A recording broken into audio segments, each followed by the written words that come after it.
সংবাদ সবাইকে স্বাগত জানাচ্ছি। আমি ফিরোজ তোহা। শুরুতেই সংবাদ শিরোনাম জানিয়ে দেব এই মুহূর্তে হাতে পাওয়া সর্বশেষ গুরুত্বপূর্ণ আপডেট বাংলা সংবাদ। শুরুতেই থাকছে মার্চ ফর ইউনিটিতে জড়ো হচ্ছেন সারা দেশ থেকে আসা শিক্ষার্থীরা। বৈষম্য বিরোধী ছাত্র আন্দোলনের আহ্বানে সাড়া দিয়ে মার্চ ফর ইউনিটিতে যোগ দিতে সারা দেশের শিক্ষার্থীরা ভোর থেকেই কেন্দ্রীয় শহীদ মিনারে জড়ো হতে শুরু করেছেন। মঙ্গলবার ভোর থেকে মঞ্চ তৈরির কাজ শুরু হয় এবং বিভিন্ন জেলার শিক্ষার্থীরা রাতেই ঢাকার উদ্দেশ্যে রওনা দেন। দেশের বিভিন্ন অঞ্চল থেকে আসা শিক্ষার্থীরা শহীদ মিনারে উপস্থিত হন। তাদের প্রত্যাশা, ফ্যাসিবাদ বিরোধী শপথে দেশের মানুষ ঐক্যবদ্ধ হবে।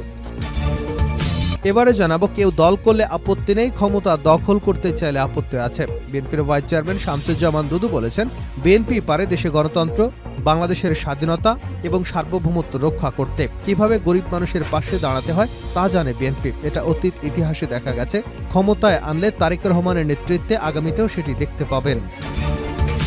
জানাবো, স্বৈরাচার পতনের 4 মাস পরও দেশি বিদেশি ষড়যন্ত্র থেমে নেই ডাক্তার রফিক। বিএনপির স্বাস্থ্য বিষয়ক সম্পাদক ডাক্তার রফিকুল ইসলাম বলেছেন যে বৈষম্যহীন বাংলাদেশ প্রতিষ্ঠার উদ্দেশ্যে নতুন বাংলাদেশের স্বপ্ন আমরা দেখেছিলাম, তাকে আজ বাস্তবায়িত হয়েছে।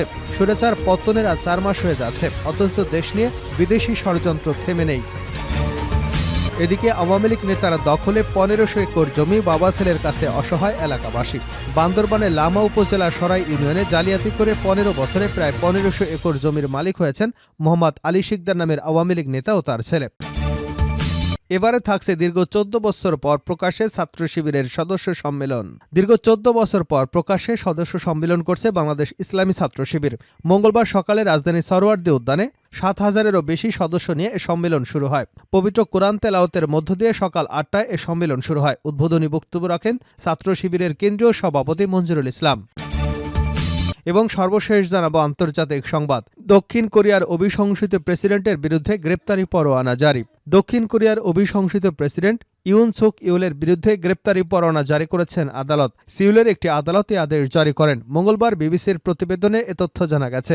এতক্ষণ শিরোনাম শুনছিলেন, এবার বিস্তারিত। প্রিয় দর্শক, আপনি যদি এই চ্যানেলে নতুন হয়ে থাকেন, ভিডিওটি দেখতে দেখতে চ্যানেলটি সাবস্ক্রাইব করে আমাদের সঙ্গে থাকুন। আর এই ভিডিও সম্পর্কে আপনি আপনার মূল্যবান মতামতটি কমেন্ট বক্সে জানিয়ে দিন। আর হ্যাঁ প্রিয় দর্শক, জানিয়ে দিন ভিডিওটি কোথা থেকে দেখছেন। মার্চ ফর ইউনিটিতে জড়ো হচ্ছেন সারা দেশ থেকে আসা শিক্ষার্থীরা।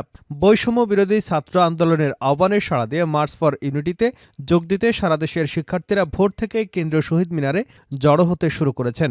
মঙ্গলবার ভোর থেকে মঞ্চ তৈরির কাজ শুরু হয় এবং বিভিন্ন জেলার শিক্ষার্থীরা রাতেই ঢাকার উদ্দেশ্যে রওনা দেন। দেশের বিভিন্ন অঞ্চল থেকে আসা শিক্ষার্থীরা শহীদ মিনারে উপস্থিত হন। তাদের প্রত্যাশা, ফ্যাসিবাদ বিরোধী শপথে দেশের মানুষ ঐক্যবদ্ধ হবে। এই কর্মসূচি ঘিরে 2 দিন ধরে রাজনৈতিক অঙ্গনে আলোচনার ঝড় ওঠে।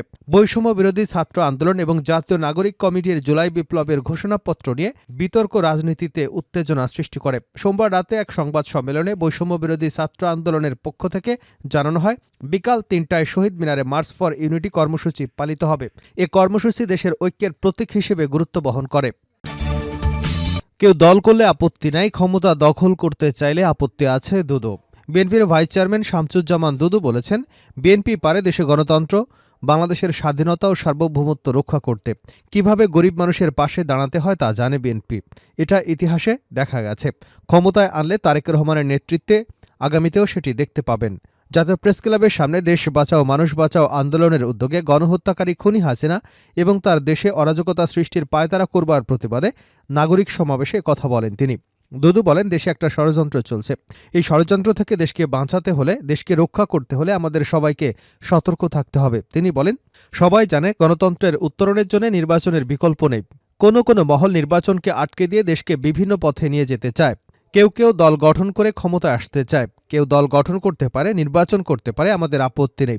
কিন্তু বিশেষ মহল থেকে বিশেষভাবে দল গঠন করে কেউ যদি ক্ষমতা দখল করতে চায়, সেক্ষেত্রে আমাদের আপত্তি আছে। কৃষক দলের সাবেক এই আহ্বায়ক বলেন, বিএনপিকে ধ্বংস করবার জন্য একটা 1-11 থেকে শুরু হয়েছে। সেটার আলামত এখনও কিছু দেখা যাচ্ছে। বাংলাদেশের পুনরায় গণতন্ত্র প্রতিষ্ঠার সম্ভাবনা দেখা দিয়েছে। তারেক রহমানের নেতৃত্বে এই সুযোগ কোনোভাবেই নষ্ট হতে দেওয়া হবে না। স্বৈরাচার পতনের 4 মাস পরও দেশি বিদেশি ষড়যন্ত্র থেমে নেই ডাক্তার রফিক। বিএনপির স্বাস্থ্য বিষয়ক সম্পাদক ডাক্তার রফিকুল ইসলাম বলেছেন যে বৈষম্যহীন বাংলাদেশ প্রতিষ্ঠার উদ্দেশ্যে নতুন বাংলাদেশের স্বপ্ন আমরা দেখেছিলাম, তাকে আজ বাস্তবায়িত হয়েছে। স্বৈরাচারের পতন আজ 4 মাস পার হয়ে গেছে, অথচ দেশ নিয়ে দেশি বিদেশি ষড়যন্ত্র থেমে নেই। সন্ধ্যায় জাতীয় অর্থোপেডিক হাসপাতাল পুনর্বাসন প্রতিষ্ঠানে বৈষম্যহীন প্রথম বিজয় উদযাপন এবং ক্রীড়া সপ্তাহ 2024-এর সমাপনী অনুষ্ঠানে কথা বলেন তিনি। ড রফিক বলেন, এখনও আমরা দেখতে পাই মন্ত্রণালয় এবং অধিদপ্তরে এক বিশেষ গোষ্ঠীকে খুশি করার জন্য নানান ধরনের আদেশ জারি হয়েছে, অথচ ভুল পাল্টানো এই গোষ্ঠীর অতি নিকট অতীত পর্যালোচনা করলে দেখা যায় ছাত্র রাজনীতি এবং পেশাজীবী রাজনীতিতে তারা ফ্যাসিস্ট আওয়ামী লীগের দোসর ছিল। তারা সে সময় পূর্ণ সুযোগ সুবিধা নিয়েছে। এখন 5ই আগস্টের পর মুখোশ পরিবর্তন করে সরকারের গুরুত্বপূর্ণ পদগুলোতে প্রভাব রেখে ক্ষমতার সর্বোচ্চ স্বাদ নিচ্ছে। তিনি বলেন, এ কাজে তাদের সহায়তা করছে বিগত ফ্যাসিস্ট সরকারের প্রেতাত্মা, অসাধু কিছু কর্মকর্তা কর্মচারী। আপনারা যদি খেয়াল করে দেখেন, আন্তঃক্যাডাররা একটা দ্বন্দ্ব তৈরি করেছে। জনতার মঞ্চ তৈরি করে যারা ফ্যাসিস্ট আওয়ামী লীগের 96 সালে ক্ষমতা এনেছিল, তারা কিন্তু নতুন রূপে ষড়যন্ত্র করে যাচ্ছে। এদের চিহ্নিত করে অপসারণ করতে হবে। কারা এদেরকে মদত দিচ্ছে সেটা খুঁজে বের করতে হবে। বিএনপির এই নেতা বলেন, 71 এবং 24 আমাদের গর্বের জায়গা। এই দুই বিষয় নিয়ে কোনো আপোষ নেই। অনেকেই 24-কে সামনে এনে 71-কে পাশ কাটিয়ে যেতে চায়। তাদের অতীত সম্পর্কে আমাদের সজাগ থাকতে হবে।